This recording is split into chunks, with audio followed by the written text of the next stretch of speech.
নমস্কার বন্ধুরা, সুজাতা কিচেনে আপনাদের সকলকে স্বাগত। আজকে চলে এসেছি যে রেসিপিটা নিয়ে, আজকে একটা চিকেনের ডিশ নিয়ে চলে এসেছি। হ্যাঁ, দেখে বুঝতেই পারছেন আজকে নিয়ে এসেছি চিকেন রেজালা রেসিপি। খুব সহজেই বাড়িতে একদম রেস্টুরেন্টের মতোই বানিয়ে নিতে পারবেন, আর টেস্টটাও রেস্টুরেন্টের মতোই হয়েছে। আর রুটি, পরোটা, পোলাও সবার সঙ্গেই এই রেসিপিটা একদম দুর্দান্ত লাগবে। তাহলে আজকে রেসিপিটা ঝটপট করে দেখে নিই। প্রথমে আমি 500 গ্রাম চিকেন নিয়েছি, তার মধ্যে দিয়ে দিচ্ছি 1 চামচ আদা রসুনের পেস্ট, আর দিয়ে দিচ্ছি আমি 4 চামচ মতো টক দই। টক দই দিয়ে চিকেনটাকে আদা রসুন আর টক দইয়ের সঙ্গে চিকেনটাকে ভালো করে মাখিয়ে আমি আধা ঘন্টার জন্য ম্যারিনেট করার জন্য রেখে দিচ্ছি। আধা ঘন্টা আমি রেখে দেবো। আর এখানে নিয়ে নিয়েছি চালমগজ আর কাজু ভিজিয়ে রেখেছি, এটা একটা পেস্ট বানিয়ে নেব। কড়াইয়ের মধ্যে আমি রেজালার মশলার জন্য ধনে, জিরে, মৌরি আর গরম মশলা দিয়ে হালকা আঁচে এটাকে হালকা করে ভেজে নেব। ভেজে তারপর এটা গুঁড়ো করে রেখে দেবো। কড়াইয়ের মধ্যে সাদা তেল দিয়ে দিয়েছি, আপনারা চাইলে মাখন বা ঘি দিতে পারেন। এর সঙ্গে আমি গোটা গরম মশলা দিচ্ছি, আর তার সঙ্গে দিয়েছি 3টে শুকনো লঙ্কা। ভালো করে একটু গোটা গরম মশলা থেকে সুন্দর একটা গন্ধ যখন বেরোবে, তখন আমি দিয়ে দিচ্ছি, এখানে আমি পেঁয়াজ বাটা দিচ্ছি। 3 চামচের মতো আমি পেঁয়াজ বাটা দিচ্ছি। রেজালাটা যেহেতু সাদা রঙের হয়, ওই জন্য পেঁয়াজটা যখনই তেলের ওপর দিয়ে পেঁয়াজটা যখনই কষাবেন, তখন গ্যাসের ফ্লেমটা মিডিয়াম টু লো ফ্লেম করে দেবেন।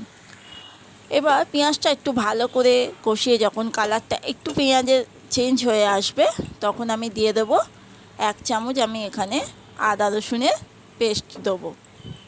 পেঁয়াজটা দেখুন কালারটা সুন্দর হয়ে এসছে, বেশ একটু চেঞ্জ হয়েছে, তখন আমি আদা রসুনের পেস্টটা দিয়ে দিচ্ছি। বন্ধুরা, যদি আমার ভিডিওটা ভালো লাগে আর ভিডিও রেসিপিগুলো যে দিচ্ছি যদি ভালো লাগে, একটা সাবস্ক্রাইব করে পাশে থাকবেন, আর কেমন হলো একটু জানাবেন। আদা রসুন পেঁয়াজটা ভালো করে যখন একটু কষানো হয়ে যাবে, তখন ম্যারিনেট করে রাখা চিকেনটা ওটা আমি এর মধ্যে দিয়ে দিচ্ছি।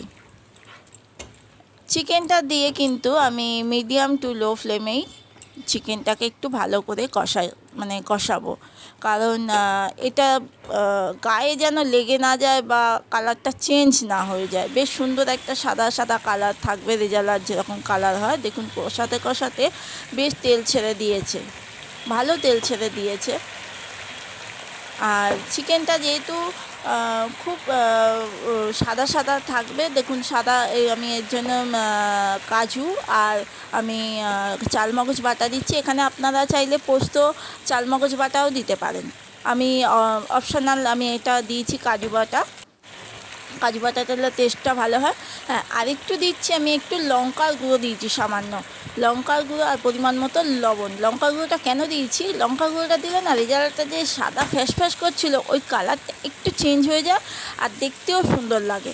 দেখুন হালকা একটু লঙ্কার গুঁড়ো দিয়েছি, কারণ রেজালাতে তো হলুদ টলুদ দেবে না। হালকা একটু লঙ্কার গুঁড়ো দিলে কি হয়, লঙ্কার গুঁড়ো বা কাশ্মীরি লঙ্কা একটুখানি যদি দেওয়া যায়, তাহলে কালারটা সুন্দর চলে আসে। আমি কাশ্মীরি লঙ্কাটা যদি বেশি কালারফুল হয় ওই জন্য আমি দিইনি। আমি এমনি ঘরে লঙ্কার গুঁড়ো যে, সেই লঙ্কার গুঁড়োই 1/2 চামচ দিয়েছি। দেখুন সঙ্গে সঙ্গে কালারটা কি সুন্দর চেঞ্জ হয়ে গেল। রেজালার কালারটা যে পুরো সাদা ফ্যাস ফ্যাস করবে সেটা না, বেশ কালারটা একটু সুন্দর থাকবে। কালারটা সুন্দর হয়ে গেছে। এবার দেখুন বেশ তেল তেল ছাড়তে শুরু করে দিয়েছে। আমার কষানো তো প্রায় রেডি হয়ে গেছে। আর এটা কষানো কি করে বুঝবো, ভালো তেল ছাড়তে শুরু করে দিয়েছে। এবার আমি যে মশলা বেটেছি সেই মশলার জলটুকুই শুধু দিচ্ছি, আর কিন্তু জল দেবো না। এই জলেই আমি ঢাকা দিয়ে দিয়ে এটাকে রান্না করতে হবে, যাতে চিকেনটা ভালো নরম হয়ে যায়, সফট হয়ে যায়। এবার আমি ঢাকা দিয়ে দিচ্ছি। 3-4 মিনিট পরে ঢাকাটা খুলে দেখাচ্ছি, কারণ 3-4 মিনিট অন্তর অন্তর একটু নেড়ে দিতে হবে, যদি তলায় ধরে যায় বা বসে যায়। 3-4 মিনিট পর একটু নাড়াচাড়া করে দিচ্ছি। নাড়াচাড়া করে এবার এর মধ্যে আমি যে রেজালার মশলাটা, যে প্রথমে ভাজা মশলাটা করেছিলাম, সেই ভাজা মশলা থেকে আমি 1 চামচ ভাজা মশলা দিয়ে দিচ্ছি। অতটা দরকার আমার নেই, আমার 1 চামচ দরকার ছিল, আমি 1 চামচ মতোই দিয়েছি। এবার দেখুন কালারটা তো সুন্দর চলে এসছে। আর একটু আমি ঢাকা দিয়ে রেখে দেবো অন্তত মিনিট 5-এর জন্য। মিনিট 5-এর পর চলে আসছি, দেখুন একদম রেডি হয়ে গেছে আর তেলটা পুরো ওপরে চলে এসছে। পরে কিন্তু আমার কোনো তেল দিতে হয়নি, যা তেল এই প্রথমেই দিয়েছি। আর তেলটা পুরো সাদা তেলে কিন্তু এই রেজালাটা হয়, রেজালাটা সরষের তেল দিয়ে করে না। পুরো তেল পুরো ছেড়ে গেছে, আমার রেসিপিটা রান্নাটা একদম রেডি হয়ে গেছে। যদি ভালো লাগে বন্ধুরা অবশ্যই একটা লাইক কমেন্ট করে পাশে থাকবেন, আর কেমন হলো একটু জানাবেন। আর যারা এখনও পর্যন্ত সাবস্ক্রাইব করেননি তারা একটা সাবস্ক্রাইব করে দেবেন। আজকের মতো আসছি, নমস্কার।